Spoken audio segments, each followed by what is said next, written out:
TikTok. Yeah. We're Let's get it. live. Let's We're live. get What's it. happening?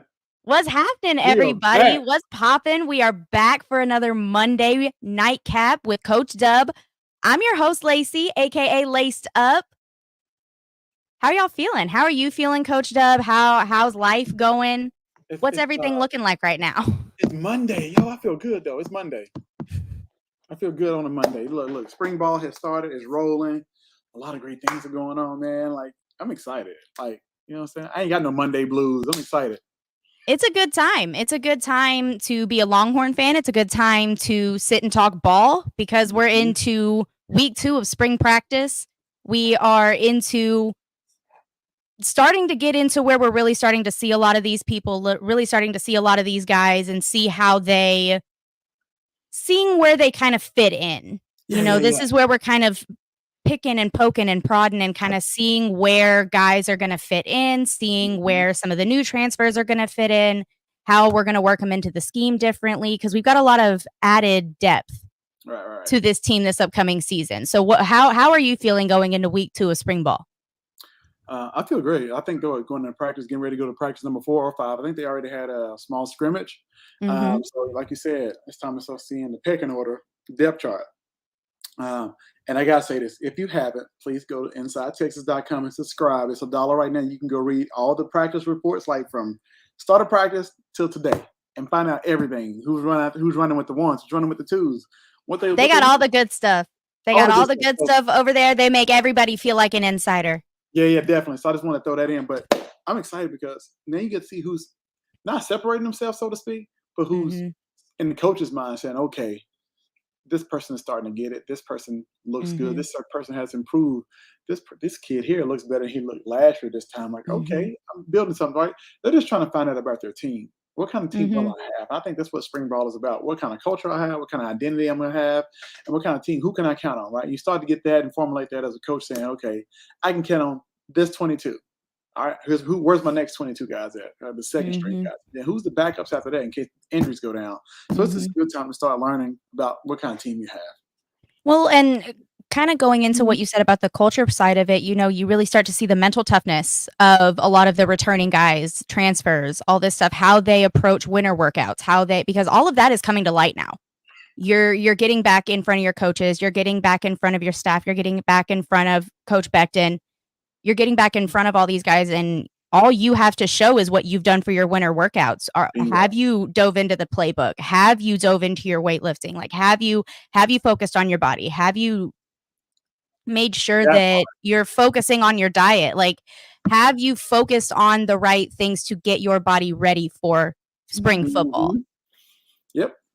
And so I feel like we're really getting into the nitty gritty of things, and that's how you're really going to start seeing that pecking order. So coming into the week 2 and everything, what are your expectations? What are you expecting to see from coaching staff, from player development? Like how are you viewing all of this so far? I just want to see how more comfortable the guys are. Right. I don't think too much will be added as far as plays from week 1 to week 2. Maybe a few things, a few tweaks here and there. Right. But I want to see who understands everything they just went through in week 1 and able to apply it and maybe look smoother, look faster, running plays, running the defense, uh, Mhm. playing man coverage, playing zone coverage, catching the ball. Like all the instructions and details they've been drilling for the first week, it may be less of that. And now let's just kind of see you play. Let me see you play. Let me see how you react. So that's what I'm looking forward to. Taking the coaching that you learned all in week 1 and applying it to week 2, because I think that's going to be key. And then we're able to build and add on from there. So as coaches, as a coach staff, you're going to say, hey, all right, they were able to grasp 80% of everything we What's taught them. going on? Oh, there we go. You I know don't what I know mean? what happened. I don't know what happened to you for a second. You kind of broke up there for a My second. bad. You were good on TikTok, but you were I was saying that I'm looking forward to see what they do going into week 2, like how much they retain. And that's going to tell the coaches, okay, my team, I got a good team who's very, very smart and they're able to retain a lot and apply it. So going into week 2, they're going to apply or introduce new things, but really run a lot of things they did in week 1, right? And I think that's going to be key because that just tells you what kind of team and what kind of guys you have, learning wise, able to adapt wise, and all of that. So that's what I'm looking forward towards to going into week 2, just seeing the kids take everything they learned in week 1 and applying into week 2. So it's more about coachability right now. It's more so about being able to look at the guys, evaluate them, see where they're at in their development, see where they're at in their progress, and kind of work towards where they need to be come season time, right? Yeah, yeah. You can say season, or you can say just for the spring, honestly, right? Because Mhm. they're not going to install the whole playbook, but they maybe install 30% of it, and I think that's huge. That's big enough for a sample size for a coach to see and a player to kind of know the basis of the playbook. So Mhm. it's everything you said. So yeah, Okay, dope. So on the offensive side of the ball, going into week 2 of spring ball, what are you looking to see from the offense, from Quinn, from the new receivers? Like, I know we've heard a little bit about how Isaiah Bond is kind of a little bit in the background, kind of watching guys, making sure that, or they have him kind of taking a step back and watching the Jonte Cooks and the DeAndre Moores and those guys that have been in the system for a year, kind of hmm seeing how those play out and everything like that. So, what are you kind of expecting to see on the offensive side of the ball coming into week 2? so continuity. Let's just see how these guys are doing rep wise. Like they got a ton of reps these first couple of days. All Mm-hmm. right, going into week 2, let's see what the quarterback and receivers look like. Are they on the same page? Are they starting to kind of just mirror each other and know what they want? Are receivers able to play the Z and the X, right? And if a guy goes down, can you go to the other side and run the exact same route I know to do if I call a play? So those are things I want to look at because it's fast paced, right? It's not like I'm not Mm-hmm. going to bring you along slow. And like you said about Isaiah Bunn sitting in the background watching, like yeah, he's picking up the system. So for him watching and then seeing if he's able to apply that, we'll kind of tell what kind of learner he is, what kind of player he is. Honestly, is he able to adapt and learn quickly and apply it on the field? So I'm looking. I'm just looking forward to all that, right? Because it's all about growing and learning in the spring. And so, not that just because you don't do good in the spring, you're not going to be a player in the fall or whatever the case. Mm-hmm. It's Yeah. just it's a learning opportunity because you got new Mm-hmm. incoming freshmen as well who's just trying to learn. They're trying to catch up to the speed of practice and how it should be, not knowing that they got to run the entire time they're on the field. Right? They at their high school, they may have been able to get away with taking their helmet off, walking Mm-hmm. off the field. Like no, at practice you're running. At a college practice, you're running nonstop, right? And so Mm-hmm. just getting used to the tempo of practice Mm-hmm. can be challenging sometimes. Um, Yeah. it's just Well, all of that. it's a transition. It's a transition for everybody. It's a new team. It's a new year. It's a new goal. It's a new, because, we have so many things to think about this upcoming season that we didn't have to think about preseason last Yeah, year. most We're definitely. coming into the SEC. We're coming into a brand new conference. We've got a brand new slate of teams that we don't see consistently. Right. So we're going to have to approach game planning and stuff a lot differently than we did last season and the season before because it's different. Just Mm-hmm. like we have a new team every single season, we have a new conference. We Yep. have an entire new conference, and it's an adjustment period for everybody. And so it's a really great time to go and subscribe to Inside Texas because That's what I'm telling you. now is the perfect time to go and subscribe. It's $1 for the month, and it's where you can go and get all of your information regarding recruiting, spring practice, everything that you can think Everything of. you want to know is there. Yeah. Everything that you can think of. So we talked a little bit about the offensive side of the ball. Actually, let's switch back a little bit. Let's go into running back and offensive line because we talked about quarterback and what we're wanting to see from Quinn and the receivers, but we're returning 4 of 5 starting offensive linemen. We're returning CJ Baxter, Jaden Blue. We have a very versatile, dynamic running back group. And what are you expecting to see on the kind of ground and pound side of the offense? I'm gonna say just the depth, right? Because we kind of know who our starting five would be. Who's Mhm. those guys behind that? And then who are the guys behind that? We need to see how that would interchange. Can you play multiple spots? Can you learn center, guard, and tackle if you have the body size to do so? Running Mhm. back wise, just like that's a huge room with a lot of depth. Yeah. Where do you stack up? Like, are you Mhm. not afraid? Are you afraid of competition? Are you kind of hanging in the back and letting everybody go? Or are you trying to step up there and be in the front and say, hey, I'm here, right? It's like if I'm Mhm. a freshman or transfer in. So, uh, but as for the guys who've been here before, I just want to see them move at a faster pace and kind of know what they're doing. You Mhm. should be walking or playing like you're thinking, so to speak. Mhm. Like you should be out there. It should be like riding the bike right here. I'm back. Mhm. And I want to see that from them, but I want to see that the guys behind them step up and really challenge them. I think that would builds a great team. If your depth can push your starters, I think the better team you'll have. So that's what I'm looking for in those guys and those position rooms. Yeah, so it's an iron sharpening iron type situation, right? Like, that's Mhm. what we've begged for years. It's one of the things that we've needed for a long, long time is to be able to have that competitive edge, that hunger, that grit in practice, not just during game time, but being able to have that competitive edge even in practice. And one of the things that Sark has harped on from the very, very beginning was player run programs and making sure that he is building a program where there are multiple leaders. There are multiple guys that he can trust that can step up and be a role model, be a coach, be a friend, be whoever those people like whoever the team needs them to be in that moment. The Roshan Johnsons, heck, on the basketball side of it, a Kendall Weaver, Yeah, for the more recent people. Like, it's being able to build that trust within your locker room and being able to apply it to the field every single day and know that you're going to y'all are going to have each other's backs no matter what. correct. Correct. So it's all about having those guys that step up in the locker room and are able to kind of corral in all of the new guys, all the transfers, the ones that aren't necessarily privy to how we do things necessarily at Texas. No, I agree with that 100%. So it's just really exciting to hear about the new names, Yeah. because we're talking on the offensive side of the ball. I'm really excited for, Amari Nyblack to see what he's gonna bring to the table. Oh, hold up. We Oh, got sorry, we got sorry, we sorry. got a reaction. No, no, no, no. We got a Look, reaction. So look. what do you got with Amari? Like, let's go. What are we hearing? Hey, look, that kid's so athletic. Like, he can do a lot. I'm excited about him. Mhm. I'm excited about Jordan Washington, a true freshman tight end too. Mhm. Nobody looks like them on the roster. And everybody Mhm. loves Jatavian Sanders. He's great. Probably gonna be the Mhm. second tight end, third tight end taken in the draft. But these Mhm. two guys, I don't think we've seen this on campus in a long time since maybe Jermichael Finley. They Dang. got the accountability to me when I see. Dang. You're like, from Look, my eyes, they from can me. flex out, they can play in line, they can block, they Mhm. can catch. They might catch a slant and go 80 yards. Like they got a receiver's body type and Mhm. athletic ability. Mhm. They can get him down and dirty like a tight end. And I know Nye Black has some weight to gain and get stronger, right? So does Jordan Washington because he's a true freshman. But Yeah. we can go 12 personnel, two tight ends, and mess some people up. I'm just saying. So You're like, I'm not saying, I'm just saying. yeah, straight up.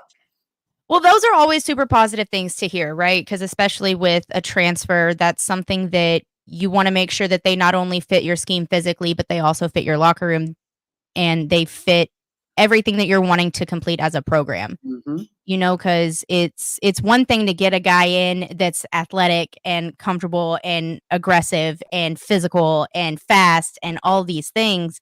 But if they come in and they don't fit in the way that you need them to fit, then that's where the issue comes in. And that's the struggle with the transfer portal, right? Because you don't get the 2 to 3, 4, sometimes 5 years, depending on when you recruit them in high school. Hmm. You don't get that time with them. You don't get that time to be able to dissect their personality and their opinions, their feelings, their mindset, and how they go about their day to day routines as a human being and as a football player. You don't get that extra time to be able to go through all of those things. So it's really important to be able to hop into the transfer portal and know what you're looking for. Exactly. Know exactly what you're looking for and how you need them to fit into the scheme, knowing how you need them to fit into your locker room. And I think that's something that Sark is doing a very, very good job of, Yeah, considering what we were left with previously. yeah. And I gotta say this, shout out to the scouting department at Texas too. Those guys are working. Mhm. Guys you never hear about behind the scenes, getting all the film, getting all the things and data about players that we don't, that we don't see. They're in the dungeon, getting it done, finding these transfers, finding all the like everything there is to know about a kid. They're doing it. So shout out to those guys. Just yeah, they don't get the credit they deserve. Taylor Searles and Kendall Perry, all of them do an amazing job in the recruiting department of Hmm. Texas football. They've stepped it up. They're doing everything that they can, and it's paying dividends, and it shows in how many times we get made fun of for how outlandish our recruiting visits are. Hey, So, and you know what? People can make fun all they want, but they're doing their dang job, and they're doing a damn good job of it. So, I'm hey, not mad at it. It is what it is. and yo, Your boy Cody is back. Yo, Cody, yo, like, Cody hey is man, back. Cody taking shots at Jatavion here, man. That's funny though. We like showing our true, authentic feelings here on Laced Up. That's what we're all about, is talking ball, feelings, opinions, emotions, all of the above. It just is. It is who we are. It is what it is. So we talked about the offensive side of the ball. The ball. We talked about the offensive side of the ball a little bit. So let's kind of switch over to the defensive side, All right, which cool. I'm really excited about because we have Kenny Baker, Johnny Nansen. We've got some guys in there that are really exciting for me as a fan to be able to follow. I'm really excited to see where they kind of bring that side of the ball. We also have some really good pieces on the back end, and Andrew Makuba. Manny Mohabed went down today. That is something that we could talk about. Well, I'm not going to say went down. He was sent to the locker room during practice today on a precautionary measure. Right. It's nothing to be concerned about, nothing to be worried about. Sark said he'll be ready on Wednesday or Friday. He'll be ready for one of those practices. It's not anything to be worried about. So that's something to be excited about. And we're really beefing up the back end of this defense. And I'm really excited to hear what you have to say about it, because I feel like that's going to be a bright spot for us next season. And I don't think a lot of people are really expecting that part Yeah, of it. I think we have a lot of veteran guys on the back end that most people probably wouldn't think about. We do have some young guys who are stepping up already and competing, but I think we're good on the back end. Like, I'm looking at Makuba, like, yeah, a lot of a planning experience at Clemson. Like, he's done it. I think Mhm. you cannot substitute a guy who's played a lot of snaps and bringing them in Mhm. versus a guy who really hasn't played. I think that sometimes some people bring in guys from the transfer portal. Well, you didn't play at your last school, right? Mhm. So I can't expect whatever I get from you is great. But a guy Mhm. who's played so many snaps like a Makuba, man, add him to the secondary because he's in the safeties. He's a safety, so making calls from the back end, Mhm. getting people lined up, it's going to be key. I think he's going into his 4th year. Come on. Mhm. Having the experience on that back end, being able to communicate the back end of the defense is gonna be extremely important. It's something that we haven't seen Texas be able to do in a minute. And you get my boy Michael Taft back there. I'm sorry, people can say what they want to. Mookie! Hey, like, Our boy Mookie. hey, he makes plays. I mean, Taft He is somebody. does! Look, He he's in had the right what, spot 3 he at the had right time. 3 He he had gets the 3 games call. last season? 3 games back to back, like 3 back to back to back that Yeah, had an yeah, back, back, interception? back. I mean, he makes plays. And look, look. I don't know if anybody was on here last time. If you weren't, look. If Michael Taft says safety, I love him. He's gonna get everybody lined up, tell everybody where to be. But if I ever see him at corner, I'm going at him though. I'm attacking his ass. I ain't look. Hey, look. I don't know whoever. If you weren't here last time, I got a call for that. You see Michael Taft at corner, milk check. I'm throwing right at Milk chick. you. Nothing personal. I'm throwing right at you. But no, I love Michael Taft. That's my dude. You had him. You got Dylan Hayes. You had Blake Gideon. Like all those guys. You know what I mean? Mhm. They always done their job. Yeah, So hey, all those guys. all The those way you guys. said that. I love them all, man. Hey, look, if you can do your job and do it consistently, I love you. I don't care. I can depend on you. That's all it's about. If I can depend on you, I trust Exactly. Being able to trust you, trust your abilities, trust your development, you. Right. and making sure that you're doing what you need to do by your position group. Yeah. But Terrence Brooks at corner this year, going into his junior year, he's like 205 to 210. He's Mhm. consistently running 21, 22 miles per hour during practice and workouts. I think he's I think this is the year. And knowing Terrence, Speed. give everybody a backstory. Knowing Terrence as a freshman, seeing him as a freshman compete, I thought he was good. He has more moments, right? And I was like, man, I wonder if this kid's really, really good, or is he good as his daddy was, who played for the 49ers, Mhm. Super Bowl ring, in the Aggie Hall of Fame. I know it's a Texas show, but still. All right. Then his sophomore year, I saw him grow and develop, and he got a little better, but I wasn't sure if like, are you really playing the game because you want to, or you playing for your dad, right? Yeah. But the same steps and process that he took from high school, from freshman, sophomore to junior year, I'm starting to see now in college. Like, everybody forgets he's young. I think he's 19. He's about to be a junior. Like, what I'm saying? He Mhm. came to Texas. He was still 16 when he got here. Yeah. But he's becoming a grown man. Then you put Manny on the other side. You got Warren Robinson behind him, Gavin Hunt. Hey, look, throw the ball if you want to. We might be DBU back in this. You know what I mean? I'm just saying. Throw it if you want to. Damn He's it. I'm sorry. please, I'm getting a little hype. please throw it. He said, "Throw it if you want to. Yeah. Throw the ball if you want to. Do Bring it it. on. Do it." Just saying. Triple dog dare you. Great white hype, You Cody. Hey, you like had to like take a step back for a second. You were like, let me chill out for a let me little. chill, Let bro. me I'm let me getting chill for excited a because sec. I'm seeing it come together. Right, Mhm. right. Like up front, we might not know. We might not know what we have up front. I feel Mhm. like we have enough to rotate a lot of guys to make things happen Mhm. up front. That's key. Mhm. Linebacker, same thing. Like we got guys that play a lot of ball. Bender, Mhm. Blackwell, Anthony Hill. Like, come on, man. We can find a way. Mhm. We So got let's do Jamon it. Tapp that's coming out. That's coming up. We do. Like one of the things that I was excited about was I watched Sark's press conference earlier, and the first thing that he mentioned when talking about standouts was the edges. He mentioned like 3 or 4 different edges that are standing out and that are stepping up. So I feel like one of the things that we struggled at last season was being able to finish on the edges. We were Mhm.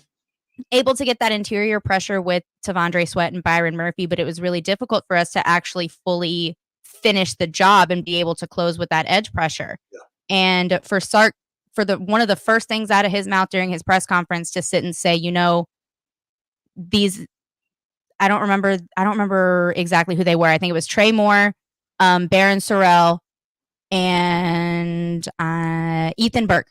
I think Ethan Burke was another one that he really highlighted and really praised those guys for stepping up and working their asses off Yeah, and yeah. doing what they need to do on that edge. And like I said, I think that's just one thing that we're really going to see another step up. Yeah, I think, like I said before in the last one, I think we had a bunch of guys who are run stopping defensive ends instead of speed Mhm. guys who rush the passer. I think we made it work. They played the Mhm. run very well. We stopped the run. We were Mhm. phenomenal at stopping the run. Mhm. But we just didn't have the guys who can just get home. Yeah. Double team Murphy and Sweat. You should have been killing it one on one on the outside. Yeah. Well, I Mhm. can't say killing it unalive because we don't live on TikTok too. So they should have been dominating on the edges. Yeah, I ain't trying to get kicked off. Hey, look, you We're know, not trying to get banned. yeah, We're not trying to we get should have banned been yet. dominating on the edge, right? And so I think this year we'll be able to do that. I think those guys won't have to play so many snaps though. Like you can rotate because we have so many guys and they can stay fresh and let's get after it. I think depth is probably the biggest overlying like umbrella term that we could use for what's to come this upcoming season is, because we've got a lot of depth. We have a true two deep and it's refreshing. Mhm. Is that the word? Is refreshing the word? Refreshing. I don't know, whatever you want to call it. It's great. Liberating. It's all it's all the good words, all the happy words, all the exciting words. It's all the things All the because things.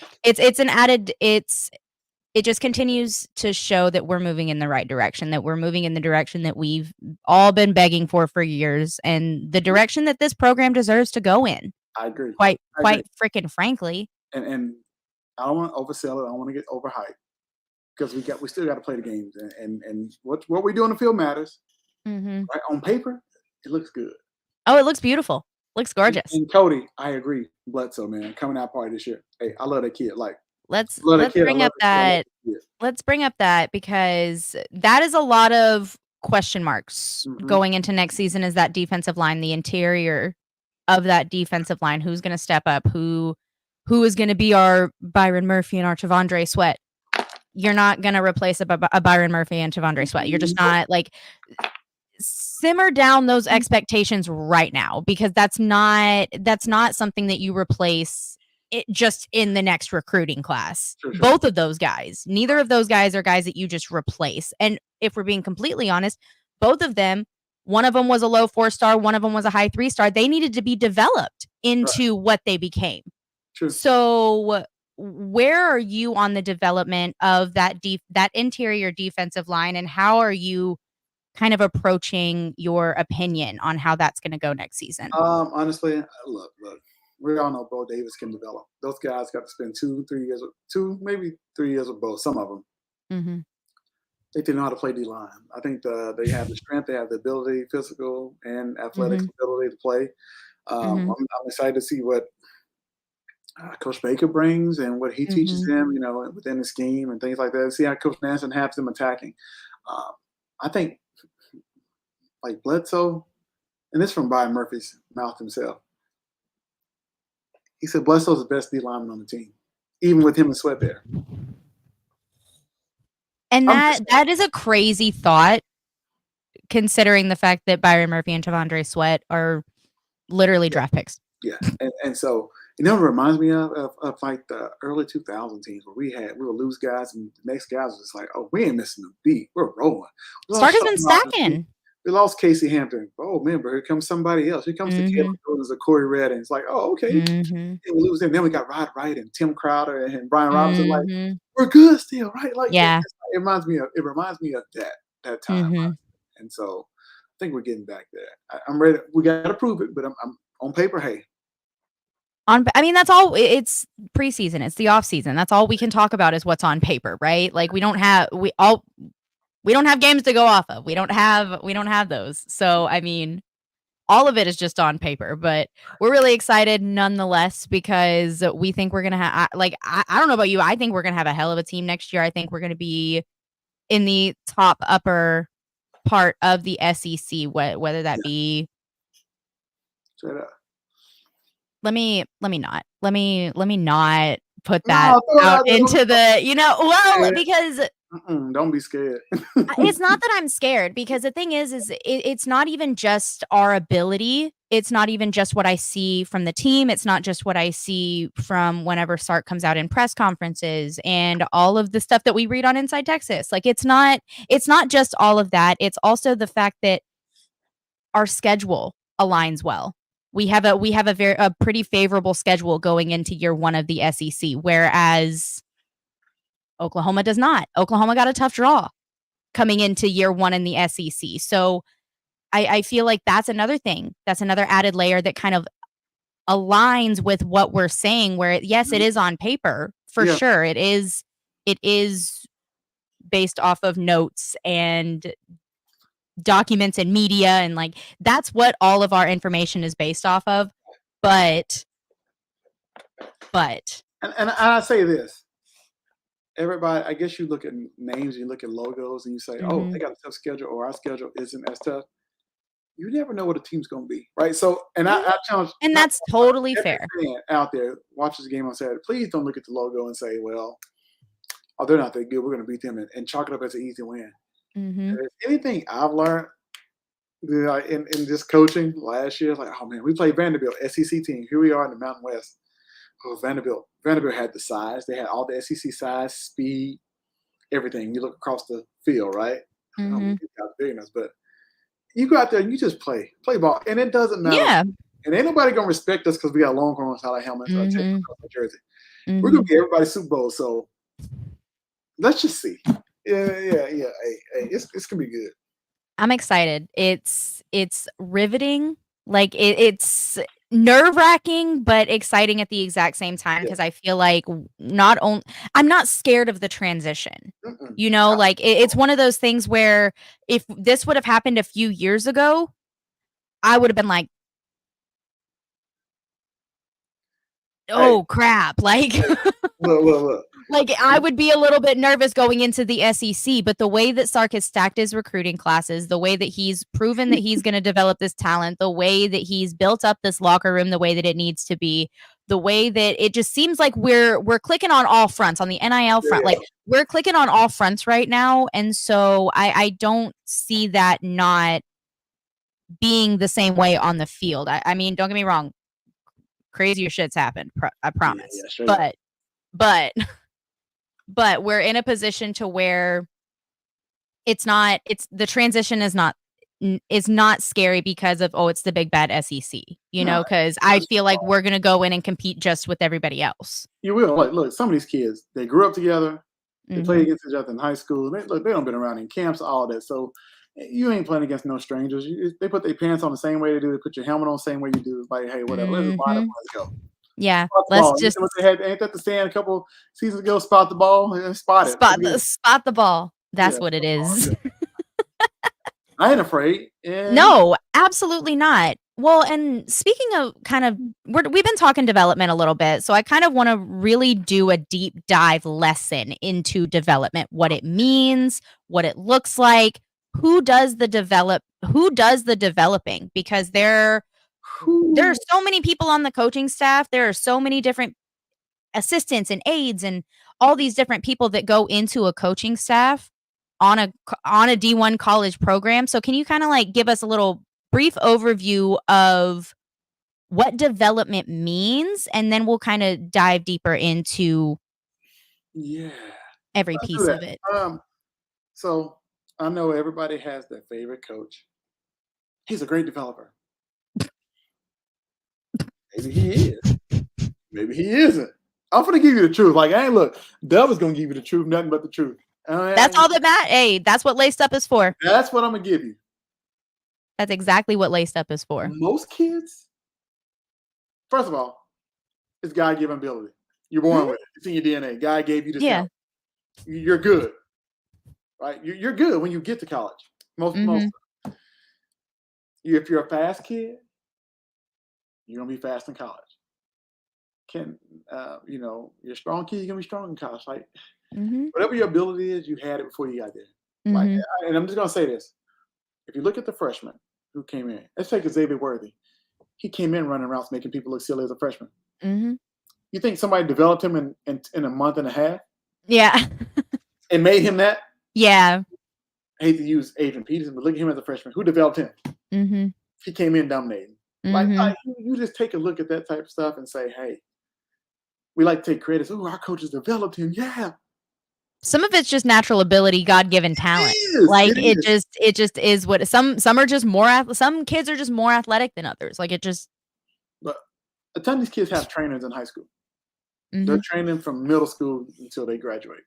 Mhm. So they have all this God given ability. Then these trainers are kind of helping them refine it. Mhm. Right. So when they do get to college, they're ready to play. Mhm. They want. Right. Then when they get to college, say they enroll early. Then the strength and conditioning coaches, they really help you develop fit from a physical standpoint and mental. So the strength and conditioning staff, they develop you, but really you're almost ready to play and develop Mhm. when you get there. But then it's on the player himself to help be developed. He got to develop himself because he got to put in the extra work. Mhm. You got your GAs who can go out there and get extra work with you. Mhm. You got your analysts who can help you in the film room. Then you got your position coach. Mhm. Everybody develops you in a different way. A position coach, say a receiver coach, he's going to watch film with you, tell you what you did wrong. He's going to teach you the playbook, tell you, teach you the game itself. Like, hey, this is how you read cover two. This is how you read if you're a man. This is how you read if they're in cover three, cover four, whatever coverage, right? This is if you're running a basic, which we call a dig. When to throttle down and sit down and get on where you should be in the zone. Mhm. So yes, position coaches do develop you from a mental standpoint. Mhm. They don't really, and they do drills. They do individual drills before practice, warm up. Like warming your feet up. But they Mhm. ain't developing that. They don't have time. Position coaches, look, I need you to know this playbook. I'm gonna help Mhm. you understand coverages, and I need Mhm. you to go out there and ball. Yeah. Now, I'm I gonna need you to put it all together and do the damn thing. That's what I need you to do. take all the fucking credit, Yeah. Imma but take credit for you being a badass. You're welcome. exactly, and then I'm gonna get praise and all that good stuff. But anyway, but so yeah, position coaches develop you, but they all do it a certain way. Whatever that position coach teaches you, that GA is gonna go out and go through it again. So Yeah. they can pretty much give you the same exact message as the position coach, right? Mhm. But everything else, that's why you see so many kids on break. What do? They go home and work with their trainers, Yeah. Work with their own yeah. their own trainers, right? When they get ready Mhm. for the draft, where do they go? They go work with their trainers. You see what I'm saying? So Yeah. everybody helps develop their kid, but it starts with the kid. How much work are they Yeah. going to actually put in, right? How much work are they going to put in by themselves to go watch extra film and apply everything, right? Because every week, we print out a report of how many hours logged when were you watching film. You can Yeah. see it's embarrassing when you only got 5 hours, but your teammate over here got 200. You know what I mean? So Yeah. you kind of tell who wants this, right? Yeah. Now you got special occasion where kid don't watch film. He just good. He don't, it don't matter. You know what It I'm just saying? is what it I ain't is. watching film, but I'm gonna go dominate. But yeah, it takes everybody develops, and then the head coach develops mentally because he sets the culture and the tone of the team. So Mhm. everybody develops, everybody does it their way. That's the best answer I can give you. That's the truth. So it just is what it is. So it's basically just the way that you approach your job, your school, athletics. Words are hard. But the way that you approach all of that is basically how you develop and how well you're going to develop in the college ranks. Is that basically kind of what you're saying? Yeah, yeah. And then you got to get the opportunity to actually do it. So you got to get the opportunity to actually do it, and then go out there and shine when you get your opportunity. And that's really much it. That's it. That's pretty much it. So what okay, so whenever so that's what we're defining as that's what we're defining as development. Why do you think that there is a common misconception on what development is? Like where do you think the confusion comes from? People just not knowing. Honestly, like people think, oh, I get the college, this coach just developed this kid, and it's like Mhm.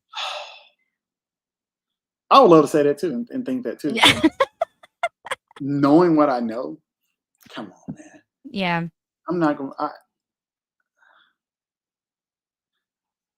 So I'm it's basically all about just like refining what's already there. right. That is what development is. Yeah, and then I just don't want to.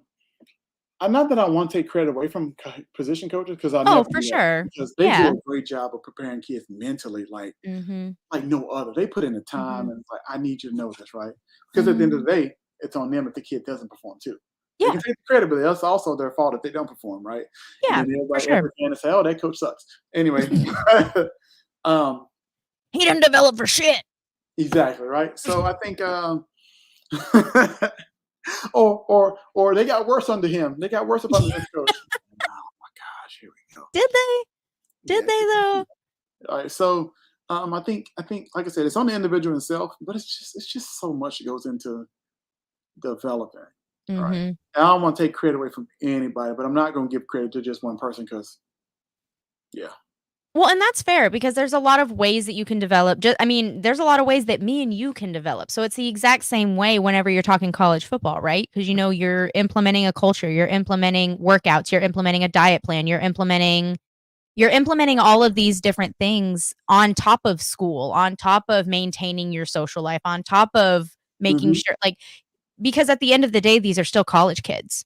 right. And At the end of the day, that I feel like that still needs to be a piece of importance mhm, is that the fact that they are still 17, 18, 19 years old. right. And I think one thing that most people aren't telling kids, and I'm helping them develop, I guess you can take credit. Some part of Yeah, development, telling kids this taking recruit, credit. because they don't know the game when they get there. Mhm. All I know is I'm a 5-star, 4-star recruit. They want me. What up, Cole? Hey, Cole What's joined. What's up, up, man? Bully What's up, Cole? dog? We got our Um, dude. We got our dude Cole on right now. Shout out to everybody commenting. Thank you so much. Thank I you, do appreciate Cody. y'all Thank joining. you, Jesse. Thank you guys so much for tuning in and watching so far. I hope y'all are enjoying it. If you have any questions, make sure you leave them in the comments below. And yeah, make sure to go subscribe to Inside Texas. Yeah, straight up. Go subscribe to Inside Texas. It's $1 for the entire month. Coach Straight Dub up. is on there. All Coach Dub is over at Inside Texas every day, all the time.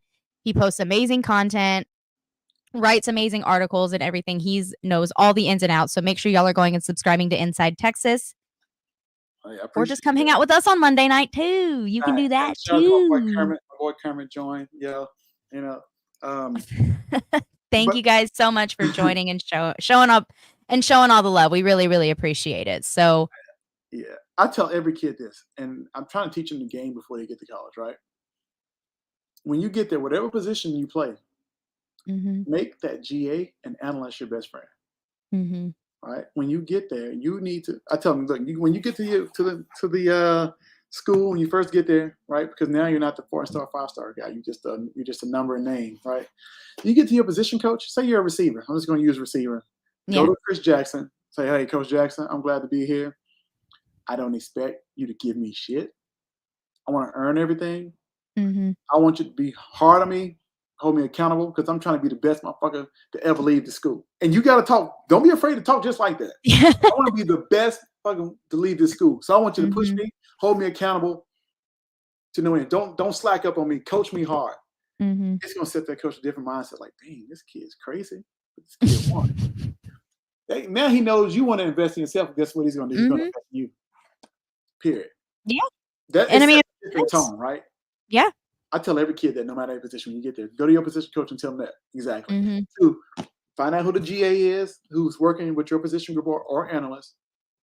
Tell them the exact same thing and say, look, I want to get film in. So let's make time.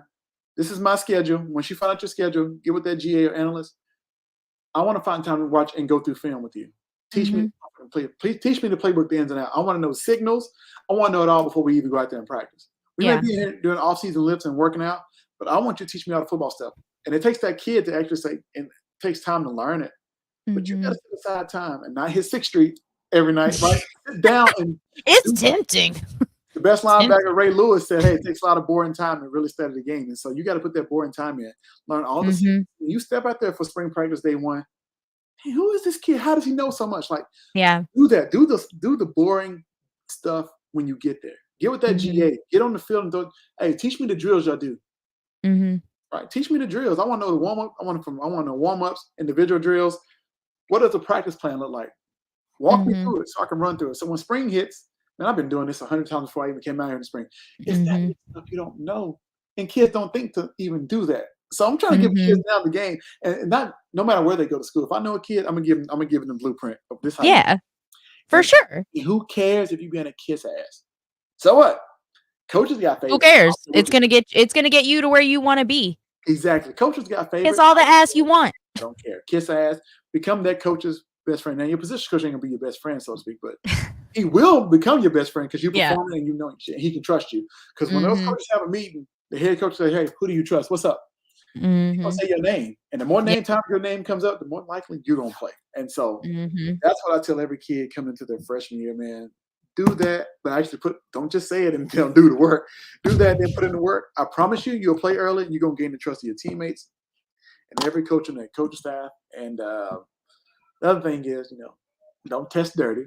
Don't test Number dirty 1. because hey, you got to pee in a cup every morning you come in. Every morning. T. They check for hydration, all that, all the good stuff, all the stuff. Yeah, it's crazy. 2, go eat breakfast. You may not want to eat the same milk carton eggs and half cooked bacon or whatever the case. Like some schools are better than others, but Ugh. you Ew. gotta check in, you gotta eat breakfast. Like it's just the small stuff. Go to study hall. Like everything Mhm. you're supposed to do, please do it. And then you'll Mhm. play. And you'll take and let your ability to take care of the rest. That's it. That's Coach Dub's advice to every incoming freshman. Coach Dub's lesson in development. Yeah. Less Coach Dub's advice. That's what you need to be doing. All of the recruits out there that are sitting here watching this, Don't be telling my OB crew. the the the thousands of recruits that are sitting here watching this, make sure you go take Coach Dub's advice. He knows what You he's talking need about. to look, rewind and play it back and tell the kids to spread that message. That's Get your exactly, precisely. on the right meal plan. Just I making sure that digress, you have that sense of urgency and making sure that you advocate for yourself and that you fight for yourself, got but to. actually hold yourself accountable as well. Yeah. Like being able to be mature enough and holding yourself accountable for what you're needing to do and how you're going to move through the development process Mhm. at whatever program you're at. So, since we're kind of talking about advice on recruits and everything, let's dive into recruiting a little bit more. All right, bet. So, you've got some stuff to say. Yeah, listen. You you were able to go to a 7-on-7 camp this past weekend, and you were able to see not only a few big Texas targets, but also some of the guys that should be getting offers from Texas if they haven't already, some that are a little bit newer on the radar. Mhm. So, do you wanna kinda go into that a little bit and kinda Yeah. talk about some of the guys that you've seen, some of the guys that you might have been able to talk to?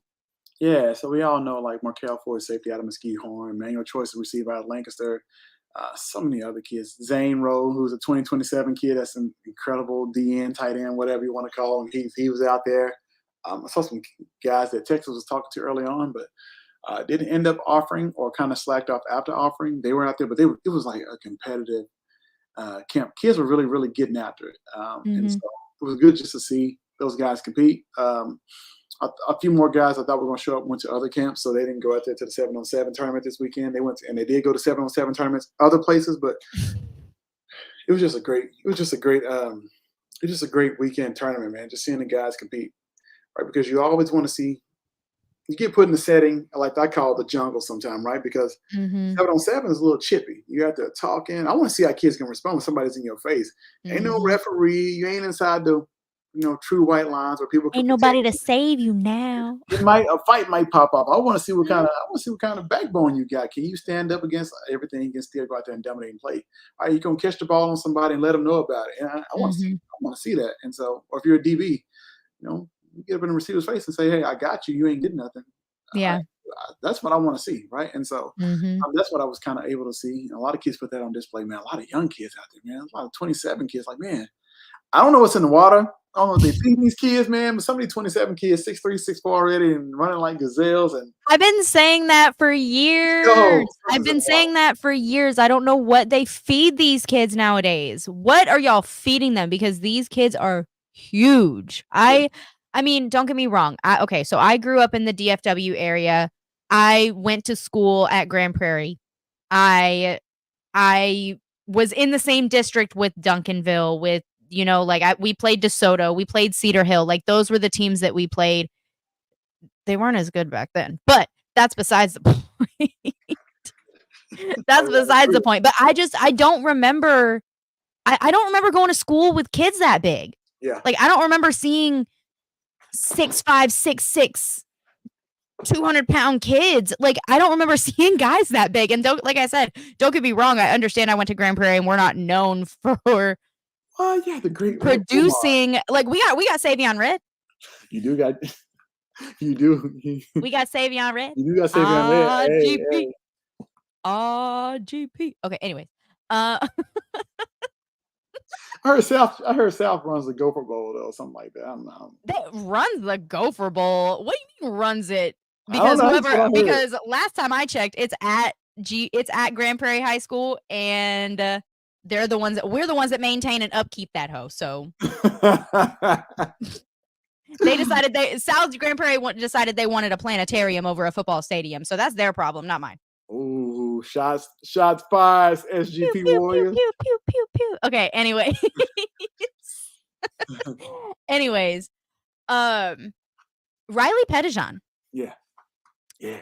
That's a guy that most Texas fans, if you haven't heard him, you should know who he Don't is. know. No, If no. you don't know, now you do, Yeah, yeah, yeah. because that is a name that we've heard time and time again in this 2025 cycle. So what are you hearing on the Riley Pettijohn front? First of all, if you haven't, please go to InsideTexas.com and subscribe. It's $1. I did an entire story on Riley and his family. Like I got Mhm. to interview mom, dad, older brother, little sister, and Riley. Talk and not just talk about recruiting, but talk about everything. Who he was as a kid, the Mhm. whole nine. Great family, by the way. Dad played Syracuse, played NFL, played Arena. Uh, Mhm. man, just wonderful things. But Riley is just he's a complete person and player. I'm gonna say that. Mhm. Like if he ends up going to Texas, man, he's gonna dominate. From a freshman, talking to that kid like I'm just telling you, some of the things he Even said. with Texas looking the way that it is right now, you think that Yeah, he is the type of guy yeah, that'll come in and yeah, yeah. Because he okay. had the work ethic. He's like, I don't want to be. Because I asked him like, what motivates you, right? Like, what motivates you? Mhm. 'Cause most kids, 4 or 5 star, they kind of shut it down. They don't go to camps. You don't see them anywhere because like I got my offers. I ain't gonna go out there and get embarrassed or whatever. Mhm. No, not Riley. He's like, yo, I don't want to be just good. I want to be great. I don't want to put in Mhm. all this work just to be good. Like, Yeah. I really, really want to be great wherever I go. Mhm. I want to be great, Mhm. and I want to work hard. And I think it really comes from his father who played in the pros, right? He got that kind of mentality. He's a serious, funny kid. But man, that like he wants to work. You always see him. He's out there running track. He's out there lifting weights. Like he's putting in so much work. He's leading the team at his team at McKinney. I mean, it's just to see him like that's the type of kid that you want. That's the type of culture Sark is building. Mhm. Raleigh is just like, man, that's an awesome So kid. it's just a fit. It just seems like it would It's be a good a fit it's, not only for Texas, but for Sark, for the team, and for and everybody. Riley. And he got great leadership qualities. Like he has it. he has it all. I'm gonna call him Mr. Three and Out. Like he'll come here, do his thing, and be gone in 3 years. That's how I feel about him. 3 and out. 3 and out. 3 and out. I get it. And I mean, like, that's what we said. That's what Xavier Worthy said. That Xavier Worthy was a 3 and out. You know, it just, you have those types of guys that you know are going to come in, immediately do what they got to do, make their name for themselves, and get to that next level. Yeah. You know, so. But if you haven't had a chance, please go watch Raleigh Pettijohn's film. He can play off the edge, play middle linebacker. McKinney kind of moves him all over. He has the speed. Like he's on a 4x1 relay team, but he's a linebacker. Like you know what I mean? Yeah, tight. He's Yeah, tight. On top of that, like oh, like you don't see that. Like, well, I think you're starting to see a type that Sark and PK and all of them have. You know, speed, length, height. You know that Seattle Seahawks, Pete Carroll, Legion of Boom type mold that you're starting to really see. You know, Ethan Burke being 6'7" or 6'8" or however big he is, and doesn't he have like an almost 8-foot wingspan or some crazy crap like that? Like right? Both of them like that, and that's crazy. Just being on that type of path and knowing that that's the direction that we're heading in going into the SEC is what is super, super exciting. And like I said, you said that you saw some of the other guys that Texas was offering, and Texas was looking into going into the 7-on-7 camp. So what is, I lost my train of thought. Elijah Barnes. That's what I had a good big ball. I had a good intro to that, but that's another name that we've been hearing pretty consistently coming through inside Texas and coming through a lot of the camp and everything. So how are you feeling about him? What do you think he looks like? I love both. Just let me say that. First of all, 2 DFW kids. Man, I love them. But they're similar as far as what kind of kid they are. Neither one of them want to settle for just being good. Like they really put in the work. And they're not just talking. Like to see the maturity level of those two. So like it's crazy. But Bo I got to meet him and his family. That story will be posted on InsideTexas.com soon. Like I interviewed him, his mom. I actually interviewed them while they were on their official visit to Ohio State. Yeah. We ain't getting into that, but yeah. I'm just saying. You took the time to interview with me. Never mind. Anyway. Let me stop. No, I'm teasing. Let me stop there. Hey, you said it, not me. It was your fault that time, not mine. I didn't do that. That was not me. We got a good question. We actually got a good question right here. From Victor Santiago. Who will lead the teams in sacks this year? He's gonna go with Trey Moore. Who do you think? Victor doesn't know what he's talking about. No, I'm kidding. I'm teasing. I'm going to go with Dre Bledsoe. From the interior, he's going to lead in sacks. Ooh, that's a... That's just how I feel. That's how I feel about it. I'm going with him. I'm going with Bledsoe. He's going. Well, I know we've heard a lot of good about Dre Bledsoe, his freak athleticism, and just the way that he is able to attack the position. And I think we just really need to see him take command more. I think we need to, it kind of goes back to what we were talking about in development and making sure that he is focusing on not only the physical aspects of it as well, but also the game plan, scheme, film, making sure your diet's right, making sure like all of the things that you need from a development standpoint. I think those are the things that we're looking to see from Dre Bledsoe. Yeah. I do. But here's my thing. I think if we in terms of the defense we ran last year, I probably would go Ethan Burke. But we're not going to run the same kind of defense up front. Guys are going to move around. I think that's what most people aren't accounting for or thinking about. Like it's going to be a different type of. It's not going to be your traditional 4-eye 3 and a 5 and a 7. Like these guys are going to move up and down, right? So I think that's why Bledsoe's going to lead second. He's going to play the 1. He's going to play the 3. Sometimes he's at a 5, so he can work the edge.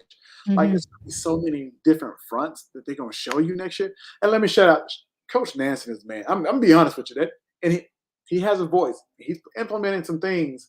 I rock with Nansen. I'm just telling you, I rock with Nansen. I rock with Coach Nansen. I rock with Coach Nansen. I'm telling you, he's going to bring a new Cole attitude. agrees with you. See what I'm saying? Cole agrees with you. He brings a new attitude. He's bringing a whole new.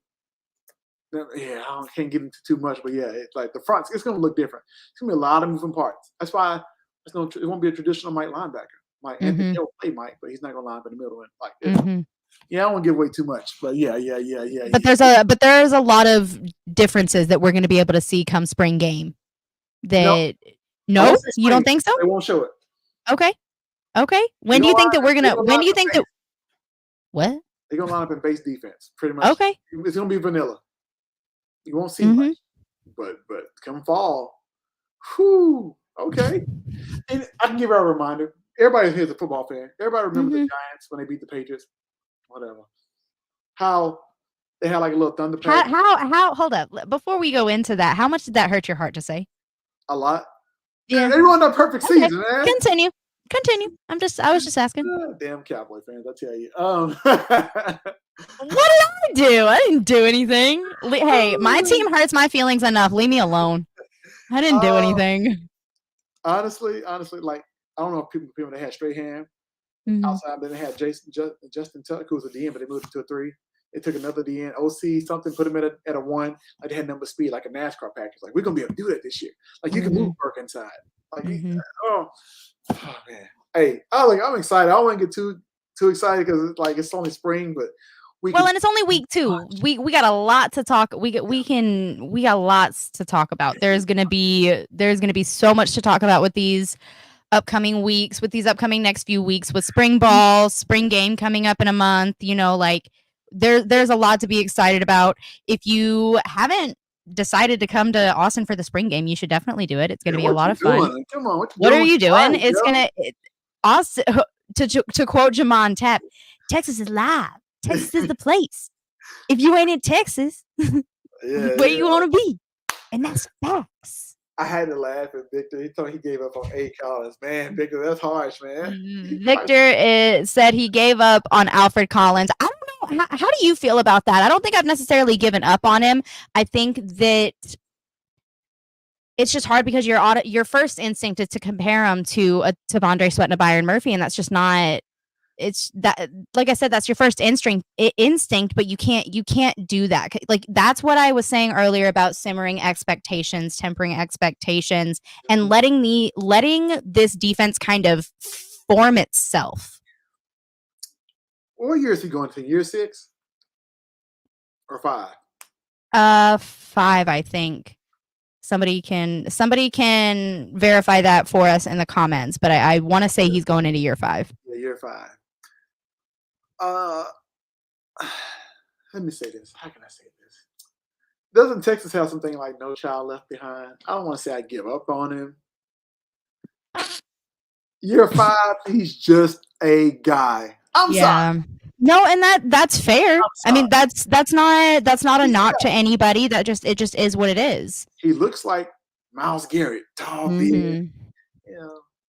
Look like Tarzan, play like Jane. You know what I mean? Maybe I should have said that. Look, yeah, whatever. Woof on that one. I mean, it just is what it is. Like, unfortunately, that's just where we're at. That's where we're at in development. That's where we're at with our coaching staff and how we're stacking these classes. We don't have. You gonna get left behind. Like it just is what it is, because you have these guys that are coming in that are ready, that are putting in the work, that are doing what they need to do, that are watching the film, that are eating their diets and doing their weights and blah blah blah, like doing everything they need to do. Yeah. And you gotta be on that level. Gotta be on that level. I mean, we're looking in the portal for a reason. Exactly. And I know everybody's not a Beyonce fan, but another one, Brandon Broughton, to the left. Yeah, hey, Bray, look. Hey, bro. We gonna holler at you. Exit. Yeah. And then just another stage left. Going on year 5, you ain't really made a significant impact in year 5. I know all this development, he should be developed. Like, no, bro. Yeah. That's what we just talked about development. Obviously, they haven't done. And Well, ain't because only I coach. mean, even with guys like Christian Jones and Tavondre Sweat and Byron Murphy, guys that did take a little bit of time to develop, and before we saw them be as dominant or as consistent as they needed to be, they at least made a little bit of an impact. They at least had, like, we knew their names. We knew who they were. We saw them step up and make plays whenever they needed, like at Yeah. some point whenever they needed to. So it's one of those things where you don't hear about Vernon Broughton as much. You don't hear Alfred Collins' names as much, and you haven't over the past few seasons. So as frustrating as that is for a couple guys that are later on in their development, that are later on in where they're gonna be, Right. it just, unfortunately, it just is what it is. It is what it is.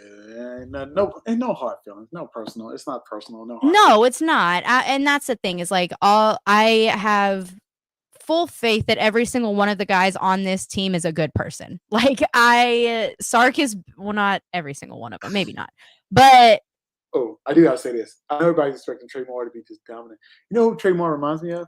And people don't get mad at me, please. He's a taller, inch and a half taller Justice Finkler.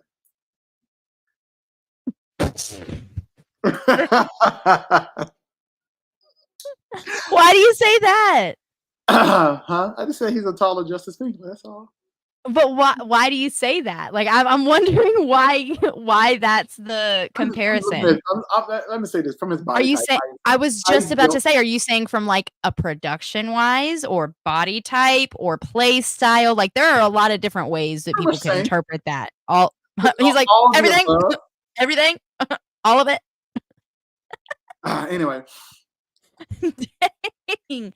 I don't know. See, I mean, that what you're saying and how you feel conflicts what we've heard, because Trey Moore is the first name on a lot of out of everybody's mouth whenever we're talking about, whenever names and stuff are being brought up. You know, Sark mentioned Trey Moore and everything like that. So, I mean, I guess that just goes to show we don't know. I'm gonna say this: if you look at his body type, he's not. Everybody's like, Yeah. "Oh, he's 6'4", this and that." No, he's not. He's 6'1" and a half. Like, I'm gonna be real, right? Because I had kids that played in the same conference as him, like in UTSA. Like, I know the kid. Like, Yeah. If anything, people gonna do, we're gonna boost somebody up. We're gonna boost them up and make. Oh yeah, what anybody that signs with Texas is the best that's ever played that position at any time, anywhere. It doesn't matter. They get to the combine and he's 6'2". I thought he was 6'5". Anyway, you know, like I'm gonna be real. Like I told you, ain't no lies, ain't no BS when I'm on here. So no, that's like that's the laced up way. We don't bullshit on this channel. I think he's better than Finkler, but when you see him line up, it's like, man, he's not imposing. He's not very big. Mm-hmm.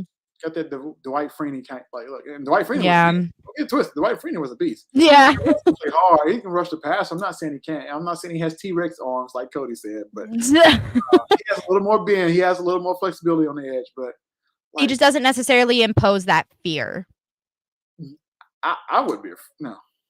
Yeah, I wouldn't be afraid of it. Okay, how many? And be honest, Conference USA. How many tackles did he receive over 6'4" every game? Yeah. I'm be honest. You're going against some NFL type tackles in the SEC. Yeah. I'm gonna be real. Like, no, and that's fair. That's a completely fair take. That's a fair opinion to have, and it's a fair question. Yeah. So yeah, I think, I'm not saying he's going. So I don't want to say that. I'm not saying that. I just don't think he has the impact that we're boosting him up there. And I hope he does. Don't get me wrong. I hope he makes me. Yeah. But for sure. Yeah. But you never know. You never know. And that's just one thing about the transfer portal. It's one thing about building up that edge room. Mm-hmm. Because we have a lot of different guys that could be a breakout star at that position this season. Yeah. And that's why I'm hoping that everybody gets a shot to play. Honestly, not everybody, but we have enough guys to have a deep rotation. Yeah. Like, a guy like Trey Moore gives you 30 good snaps a game. Play him those 30 snaps and then get him off the field. Mm-hmm. Right? If exactly, whoever else gives you 20, let him in for 20. And mix it up. Have that GA on the sideline, marking down how many snaps they got, because you know what they're gonna give you. Those 20 and 30 snaps is gonna be perfect. do And it. just take it from there. Take it from there. Yeah, take it from there. Yep. And then let it work itself out mid-season and see how they're going from there. But yeah, start off. That's what I would do. And I mean, like I said, that's really all we can go off of. All we can go off of right now is opinions and stuff that's on paper and feelings. We don't really know what everything is going to look like come September. So I'm really excited. I am super excited to be able to do this show every week because we get to come on here, talk ball, talk everything that's going on with Texas football. And that's all because of y'all. That's all because of everybody that can join in, join our live, comment, make funny jokes. Like, that's what we're here for. We want to sit and talk ball. We want to have a good time. So thank you guys so much for joining in. Thank you so much to Coach Dub for sitting down with me every single Monday to talk ball.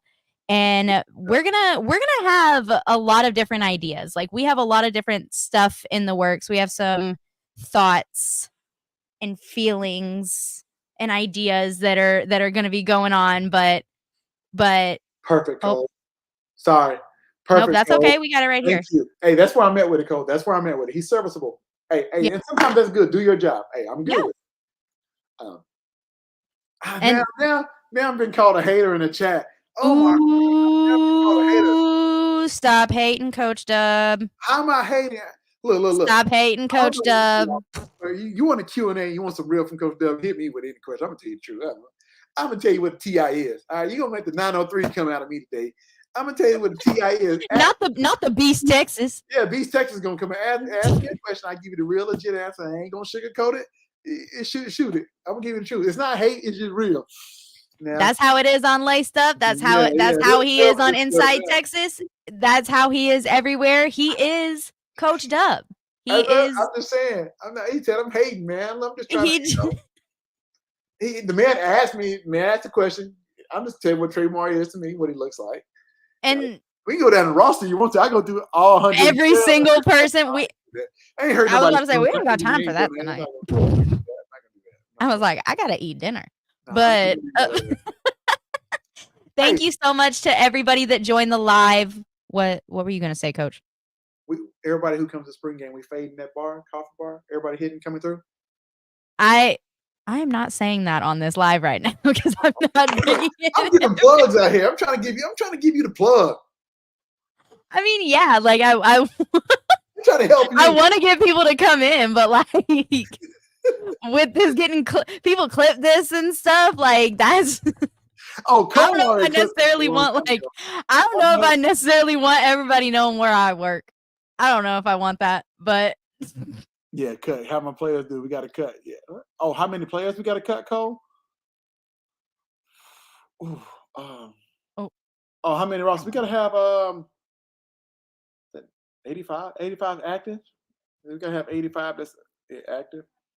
Only 52 travel on the away games. So everybody else is, sitting at home in their dorm room and stuff, watching the game. Ooh, that's a terrible feeling. Anyway, rough.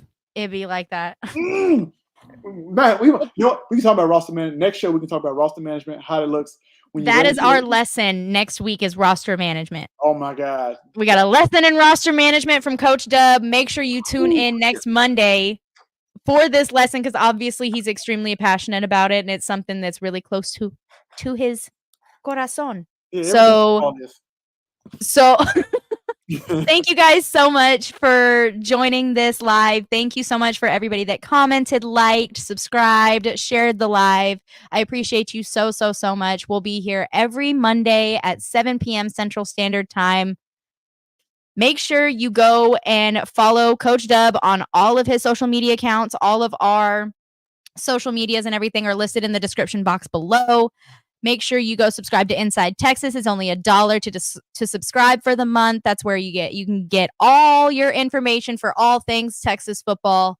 It goes on Inside Texas first. So make sure you're subscribed over there. Make sure you're subscribed here. Make sure you're subscribed every single place we are, TikTok, YouTube, Twitter, everywhere. We talk college ball all day, every day.